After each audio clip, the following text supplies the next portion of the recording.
আমার সামনে যে প্লেয়ারটা দেখতেছো এটা ছিল একটা লাইভ স্ট্রিমার, আর এই লাইভ স্ট্রিমারটা আজকে অনেক বেশি রেগে আছে। আর রাগার কারণটা কি সেটা অবশ্যই তোমরা বুঝতেই পারছো। আসলে ঘটনার শুরুটা হয় এইখানে। দেখো, আমরা দুইজন একসাথে ল্যান্ডিং করতেছিলাম, আর ল্যান্ডিং করার পরেই আমি কিন্তু স্ট্রিমারটাকে মেরে দিছি। কিন্তু এখানে ছোট্ট একটা সমস্যা হয়ে যায়। দেখো, এখানে আমি স্ট্রিমারকে মেরে দেই, কিন্তু এখান থেকে আমিও নক হয়ে গেছি। আর অবশেষে জানতে পারলাম যে স্ট্রিমারের টিমমেট তোর নানা এই ছেলেটা আমারে মেরে দিছে। বিশ্বাস করেন রাসেল ভাই, আমি মরে গেছি, এজন্য আমার কোনো দুঃখ নাই। কিন্তু এই যে স্ট্রিমারটা আমি মারলাম, দেখেন এই স্ট্রিমারটা উপর থেকে নিচে চলে আসছে, আর ওর টিমমেট এসে ওরে আমার চোখের সামনে দিয়ে রিভাইভ করে দিল।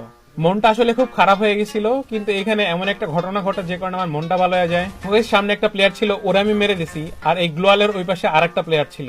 তো ওরে এখান থেকে আমি একটা ফ্লাইং শট দিয়ে দেই, আর এরপর সহি সালামতে ভাই ল্যান্ডিংও করে ফেলি। তো গাইস, এখান থেকে আমার মনটা ভালো হয়ে যায়। কিন্তু লাইভ স্ট্রিমারকে আমি মারতে পারছিলাম না, এজন্য আমি আবার চলে আসি স্ট্রিমারকে মারার জন্য, আর এখান থেকে আমি তাকে নকও করে দেই। কিন্তু ঝামেলা হয়, আমার টিমমেট কেন জানি এই স্ট্রিমারটাকে বারবার মেরে ইমোট দিচ্ছিল, আর এরপর স্ট্রিমারটা রেগেও যায়।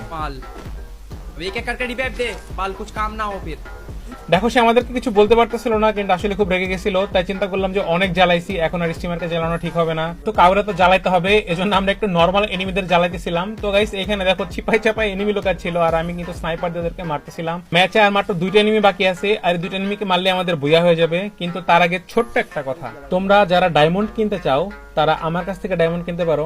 মাত্র 2 মিনিটের ভিতরে ভাই অ্যাকাউন্টে ডায়মন্ড চলে যাবে, এত ফাস্ট ডেলিভারি হয়। টাকা নিয়ে চিন্তা করার কোনো দরকার নাই, কারণ এটা আমার টপ আপ স্টোর। তাই যারা ডায়মন্ড কিনতে চাও হোয়াটসঅ্যাপে SMS করতে পারো। আর যারা টিকটক থেকে ভিডিওটা দেখতেছো, আমার টিকটকের প্রোফাইলে গেলে বায়োতে নাম্বার পাওয়া যাবে। তাই যাদের ডায়মন্ড লাগবে SMS দিও। এখন আর মাত্র 2টা এনিমি বাকি আছে, একটাকে আমার টিমমেটটা মেরে দেয়, আর এখানে আমি অপেক্ষা করতেছিলাম যে এনিমি কখন মাথা বের করবে আর এনিমির আমি হেডশট মেরে দেই। যদি ভিডিও ভালো লাগে তাহলে সাবস্ক্রাইব বাটনে তোমরাও একটা হেডশট মেরে দিও।